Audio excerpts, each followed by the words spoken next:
Hello friends, ओम श्री गणेशाय नमः। जय श्री कृष्ण। आप सभी का स्वागत है आपके अपने यूट्यूब चैनल पर। फ्रेंड्स, आज हम आपको इस वीडियो में बताने जा रहे हैं माघ मास महात्म्य की 19वें अध्याय की कथा के बारे में। फ्रेंड्स, वीडियो शुरू करने से पहले आपसे रिक्वेस्ट है, अगर आप हमारे चैनल पर नए हैं और आपने अभी तक चैनल को सब्सक्राइब नहीं किया है तो प्लीज सब्सक्राइब कीजिएगा चैनल को, साथ ही प्रेस कीजिएगा बेल आइकन को, जिससे नए वीडियो से रिलेटेड नोटिफिकेशन आपको तुरंत प्राप्त हो सके। और वीडियो पसंद आने पर वीडियो को लाइक और शेयर जरूर कीजिएगा ताकि सभी भक्तों को इस वीडियो का लाभ प्राप्त हो सके। और कमेंट बॉक्स में जय श्री कृष्णा जरूर लिखिएगा। माघ मास महात्म्य 19वां अध्याय प्रारंभ। वह पांचों कन्याएं इस प्रकार विलाप करती हुई बहुत देर प्रतीक्षा करके अपने घर लौटी। जब घर आई तो माताओं ने कहा कि इतना विलंब तुमने क्यों कर दिया। तब कन्याओं ने कहा कि हम किन्नरियों के साथ क्रीड़ा करती हुई सरोवर पर थी और कहने लगी कि आज हम थक गई और जाकर लेट गई। वशिष्ठ जी कहते हैं कि इस प्रकार आशय को छुपाकर वह विरह की मारी पड़ गई। उन्होंने घर आकर किसी प्रकार की क्रीड़ा नहीं की। वह रात्रि उनको एक युग के समान बीती। सूर्य नारायण के उदय होते ही वह अपने आप को जीवित मानती हुई माताओं की आज्ञा लेकर गौरी पूजन करने वह कन्याएं वहां पर जाने लगी। उसी समय ब्राह्मण भी स्नान करने के लिए सरोवर पर आया।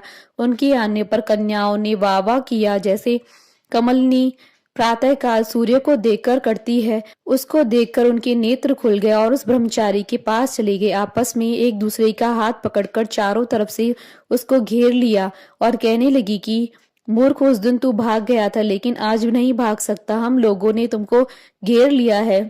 ऐसे वचन सुनकर बाहुपाश में बंधे हुए ब्राह्मण ने मुस्कुराकर कहा, तुमने जो कुछ कहा सो ठीक है, परंतु मैं तो अभी भी विद्याभ्यास और ब्रह्मचारी हूँ। गुरुकुल में मेरा विद्याभ्यास पूरा नहीं हुआ है। पंडित को चाहिए कि जिस आश्रम में रहे उसके धर्म का पालन कर। इस आश्रम में मैं विवाह करना धर्म नहीं समझता। अपने व्रत का पालन करके और गुरु की आज्ञा पाकर ही विवाह कर सकता हूँ, उससे पहले नहीं कर सकता। यह बात सुनकर वह कन्या इस प्रकार बोली जैसे वैशाख मास में कोयल बोलती है। वह कहने लगी कि धर्म से अर्थ और अर्थ से काम और काम से धर्म के फल का प्रकाश होता है।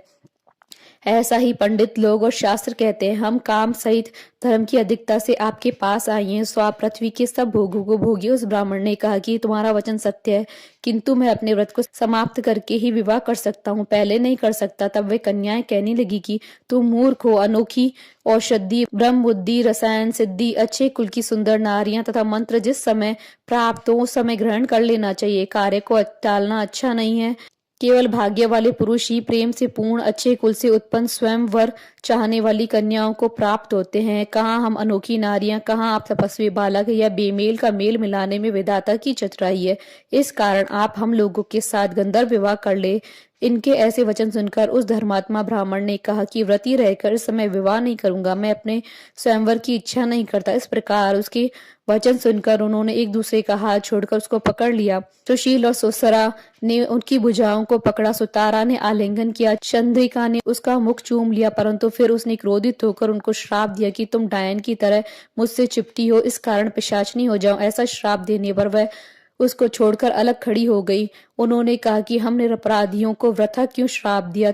तुम्हारी इस धर्मज्ञता पर धिक्कार है। प्रेम करने वाले से बुराई करने वाले का सुख दोनों लोकों में नष्ट हो जाता है, इसलिए तुम भी हम लोगों के साथ पिशाच हो जाओ। तब वे आपस के क्रोध से उस सरोवर पर पिशाच पिशाचनी हो गए और बस पिशाच पिशाचनी कठिन शब्दों से चिल्लाते हुए अपने कर्मों को भोगने लगे। वशिष्ठ जी कहने लगे कि हे राजन, इस प्रकार वह पिशाच उस सरोवर के इधर उधर फिरते रहे। बहुत समय पश्चात मुनियों में श्रेष्ठ लोमेश ऋषि पोष शुक्ल चतुर्दशी को उस अछोत सरोवर पर स्नान करने के लिए आए।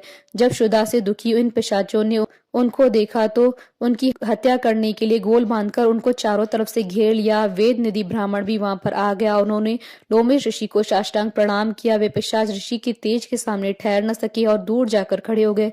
वेद निधि हाथ जोड़कर लोमेश ऋषि कहने लगे कि भाग्य से ही ऋषियों के दर्शन होते हैं। फिर उन्होंने गंधर्व कन्या और अपने पुत्र का परिचय देकर उसका वृतांत सुनाया और कहा कि हे मुनिवर, ये सभी श्राप से मोहित होकर आपके सम्मुख खड़े हैं। आज इन बालकों का निस्तार होगा, जैसे सूर्योदय से अंधेरे का नाश होता है। वशिष्ठ जी कहने लगे कि पुत्र के दुख से दुखी हुए वेद निधि ब्राह्मण के ऐसे वचन सुनकर लोमेश ऋषि के नेत्रों में जल भर आया और वेद निधि से कहने लगे कि मेरे प्रसाद से बालकों को शीघ्र स्मृति पैदा हो।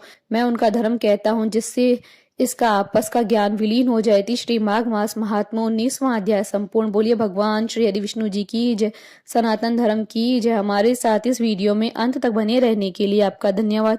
ओम श्री गणेशाय नमः। जय श्री कृष्णा।